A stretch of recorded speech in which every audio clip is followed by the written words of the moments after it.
প্রকাশ্য মঞ্চে এক তৃণমূল নেতা বলছেন যে দেশের জাতীয় সঙ্গীত জনগণ মন এই গানটা নাকি কবিগুরু রবীন্দ্রনাথ ঠাকুর রচনা করেছেন 2011 সালে।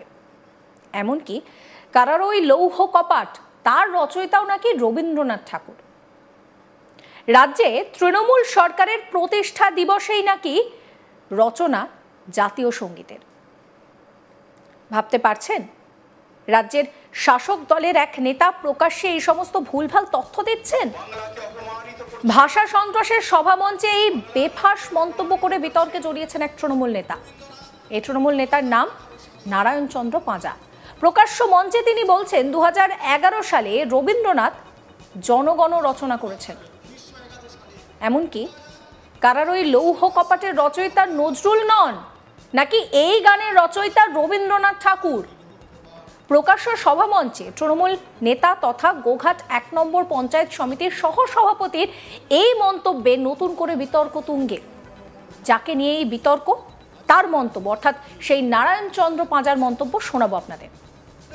রবীন্দ্রনাথ 2011 সালে জনগণ মন রচনা করেছিলেন। আজকে আমরা সেই গান গাই।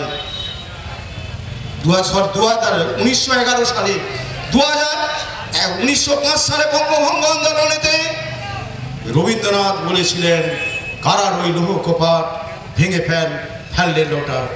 আমাদের জাতীয় সঙ্গীত সেই বাংলা। রবীন্দ্রনাথ 2011 সালে জনগণ মন রচনা করেছিলেন। আজকে আমরা সেই গান গাই। 1905 সালে বঙ্গভঙ্গ আন্দোলনেতে রবীন্দ্রনাথ বলেছিলেন, কারার ওই লৌহ কপাট ভেঙে ফেললে লোটা। আজকে দেখুন সেই বাংলা, সে বাংলা আজকে বঙ্কিমচন্দ্র চট্টোপাধ্যায়ের বাংলা। ভিন রাজ্যে বাঙালি আক্রমণ থেকে ভাষা সন্ত্রাসের বিরুদ্ধে মমতা ব্যানার্জির নির্দেশে রাজ্য জুড়ে পথে নেমেছে তৃণমূল কংগ্রেস।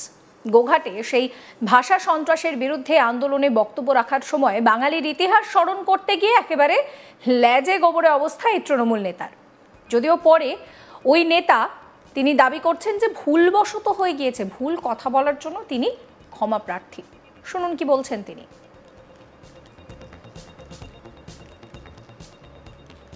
জনগণ মন অধিনায়ক যে জাতীয় সঙ্গীত, সেই সঙ্গীত কবিগুরু রবীন্দ্রনাথ 2011 সালে আপনি বলছেন রচনা করেছেন, এবং কারাহর লৌহ কপাট কাজী নজরুল ইসলামে, সেখানে আপনি বলেছেন রবীন্দ্রনাথ ঠাকুর নাকি তিনি বলেছেন। এই বিষয় নিয়ে আপনি কি বলবেন? যেটা আপনারা বলছেন, দেখবেন প্রথমে আমি 2011 বক্তব্য রাখতে গিয়ে অনেক সময় সালের গণ্ডগোল হয়। 2011 বলেছিলাম, তাও সরি বলে আমি বলেছি 1911 সাল বলেছি। এবং যেটা বলছেন যে কারার ওই লৌহ কপাট, তো এটা 1905 সালে কারার ওই লৌহ কপাট যেটা কাজী নজরুল ইসলাম রচনা করেছিলেন। তো সেটা ওখানেতে আমাদের রবীন্দ্রনাথ ঠাকুর সেটাকে জাগ্রত করেছিলেন। গানের মধ্য দিয়ে একটা প্রতিবাদী ভাষা ওখানে তৈরি হয়েছিল, একদিকে রবীন্দ্রনাথ ঠাকুর, অপরদিকে নজরুল। তো সেখানে রচয়িতা বলেছি বলে আমার মনে হয় না।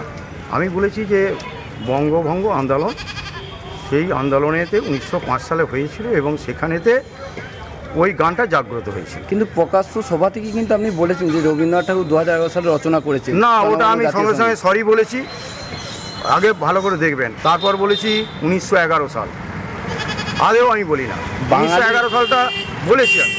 মানুষ বলতে যে উলট পালট হয়, সঙ্গে সঙ্গে সেটা সংশোধন করা যায়। তো আমি বলতে গেছি আবেগে, বলতে যে আমার 2011 হয়েছিল, তারপরে সরি বলেছি 1911 সাল বলেছি। যদিও এই ঘটনাকে কেন্দ্র করে তৃণমূলকে বিত্তে ছাড়েনি বিজেপি। পুরসুরার বিজেপি বিধায়ক বিমান ঘোষের বক্তব্য, বাঙালিদের বাংলা ভাষা নিয়ে নাটক করছে তৃণমূল কংগ্রেস। বাঙালিদের সংস্কৃতি সম্পর্কে তৃণমূল কিছুই জানে না। কবে জাতীয় সঙ্গীত রচনা হয়েছিল সেটাই তো তৃণমূল নেতারা জানেন না। বিমান ঘোষ বিজেপি বিধায়ক কি বলছেন শোনাবো। বাঙালিদের বাংলা ভাষা নিয়ে নতুন নাটক শুরু করেছে। এখন আমরা সবাই বাঙালি এবং আমাদের বাঙালিদের কোথাও কোনো ভাষাগতভাবে বা কোথাও ভারতবর্ষে কোথাও কোনো অপমান হচ্ছে না। আজকে দেখুন, যারা বাঙালিদের কালচার সম্বন্ধেই জানে না, বাংলার কালচার সম্বন্ধেই জানে না, সেই তৃণমূল কংগ্রেসের নেতারা আজকে গোঘাটে রবীন্দ্রনাথের কথা নিয়ে অসত্য কথা বলছেন, জানে না, ভুলভাল বলছেন। কবে জাতীয় সঙ্গীত রচনা হয়েছিল, সাল বলছে 2011 সাল। তো যারা বাংলার ইতিহাস ভূগোল জানে না তারা আবার বাংলা ভাষা নিয়ে সিট কর্নার করছে, বিজেপি বিরোধিতা করছে, আসলে হালে পানি পাচ্ছে না, হাতে কোনো এজেন্ডা নেই, ইস্যু নেই, তাই একটা ভুল ইস্যুর ওপর দাঁড়িয়ে তার লড়াই করার চেষ্টা করছে। এটা বেশি দিন টিকবে না, বাংলার মানুষ বোঝে, তার সঠিক সময় উত্তর দেবে। এই নিয়ে আমার কলিগ রাহি হালদারের একটি রিপোর্ট দেখাবো আপনাদের। গোটা দেশ জুড়ে একেবারে বাঙালিদের উপরে যেরকম ভাবে অত্যাচার হচ্ছে, বাংলা বলার জন্য যেরকম ভাবে তাদেরকে নির্যাতনের শিকার হতে হচ্ছে, তার বিরুদ্ধে পশ্চিমবঙ্গের রাজ্যের মুখ্যমন্ত্রী মমতা বন্দ্যোপাধ্যায় তিনি একেবারে সমস্ত তার দলীয় কর্মীদের সবাইকে নির্দেশ দিয়েছিলেন যে বিভিন্ন জায়গায় জায়গায় ভাষা আন্দোলন করার জন্য। সেই মোতাবেক 27 তারিখ থেকে একেবারে রাজ্যের বিভিন্ন প্রান্তে, জেলা স্তরে, ব্লক স্তরে সব জায়গায় একেবারে যে ভাষা আন্দোলন, যে ভাষা আন্দোলন করতে নেমেছে তৃণমূলের নেতা কর্মীরা।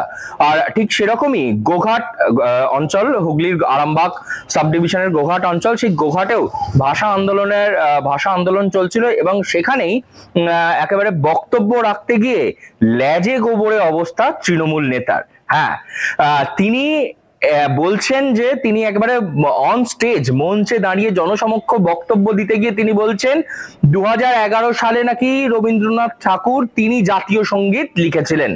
আবার একই সঙ্গে তিনি বলছেন কারার ওই লৌহ কপাট যে গান কাজী নজরুল ইসলাম তিনি একেবারে ইংরেজদের বিরুদ্ধে জনসাধারণকে উজ্জীবিত করার জন্য এবং মানুষের মধ্যে দেশাত্মবোধ জাগানোর জন্য যে গান লিখেছিলেন, সেই গান নাকি তিনি বলছেন যে সেটাও নাকি রবীন্দ্রনাথ ঠাকুর লিখেছে। মানে একেবারে ভুল তথ্য পরিবেশন করছেন এবং এই ভুল তথ্য পরিবেশন করার জন্যই একেবারে মঞ্চে দাঁড়িয়ে এই ধরনের ভুল তথ্য পরিবেশন করাতে বিরোধীরা কটাক্ষ করছে। বিরোধীরা বলছে যে মঞ্চে দাঁড়িয়ে তথ্য পরিবেশন করতে গিয়ে একেবারে লেজে গোবরে অবস্থা তৃণমূল নেতার। তৃণমূল নেতা তিনি হচ্ছেন গোঘাট 1 পঞ্চায়েতের সহসভাপতি, তিনি এই ধরনের মন্তব্য করেছেন। যদিও বা তিনি বলছেন যে তিনি যে মন্তব্যটা করেছেন সেটা তার স্লিপ অফ টাং হয়ে গেছে, মানে ভুল বশত তিনি বলে ফেলেছেন, পরে তিনি তার জন্য ক্ষমা প্রার্থী। সংবাদ মাধ্যম অর্থাৎ আমরা যখন তার কাছে গিয়ে পৌঁছাই, তাকে গিয়ে জিজ্ঞেস করি যে রবীন্দ্রনাথ ঠাকুর কি 2011 সালে জাতীয় সঙ্গীত লিখেছেন, তখন তিনি বলছেন যে না, তিনি সেটি ভুল করে বলে ফেলেছেন, ওটি 1911 হচ্ছিল, 1911 বলতে চেয়েছিলেন কিন্তু বলতে গিয়ে তিনি বলে ফেলেছেন নাকি 2011। এবং একই সঙ্গে যে দেশাত্মবোধক গান এক সময় যে কারণে বিদ্রোহী কবি বলা হয়েছিল নজরুল ইসলামকে, সেই বিদ্রোহী কবির যে গান, সেই গানকে তিনি বিদ্রোহী কবির থেকে তুলে তিনি দিয়ে দিয়েছেন রবীন্দ্রনাথ ঠাকুরের কাছে। কারার ওই লৌহ কপাট ভেঙে ফেল কর্ডের লোপাট, এই যে গান, এই গান কাজী নজরুল ইসলামের লেখা, সেটি উনি বলছেন এটি রবীন্দ্রনাথ ঠাকুর লিখেছেন। দেখুন, এই ধরনের মন্তব্য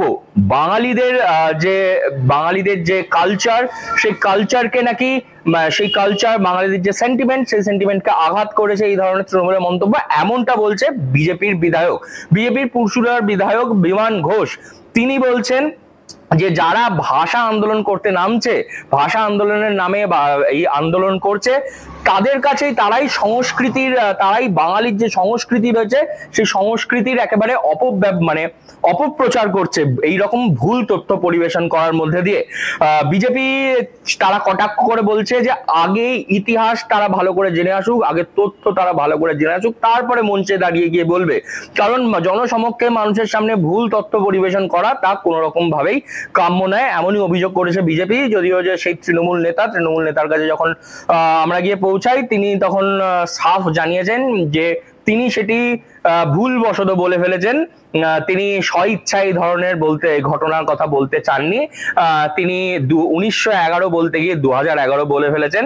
জাতীয় সঙ্গীত রবীন্দ্রনাথ ঠাকুর লিখেছেন, তিনি মঞ্চে দাঁড়িয়ে বলেছেন যে জাতীয় সঙ্গীত রবীন্দ্রনাথ ঠাকুর লিখেছেন 2011 সালে। তিনি পরবর্তীতে সেটি স্বীকার করেছেন অবশ্যই যে তিনি সেটি ভুল বলেছেন, এবং তিনি এটিও স্বীকার করেছেন যে কাজী নজরুল ইসলামের গান কারার ওই লৌহ কপাট, সেই কারার ওই লৌহ কপাট গানটি তিনি ভুল করে রবীন্দ্রনাথ ঠাকুরের নামে বলে ফেলেছেন।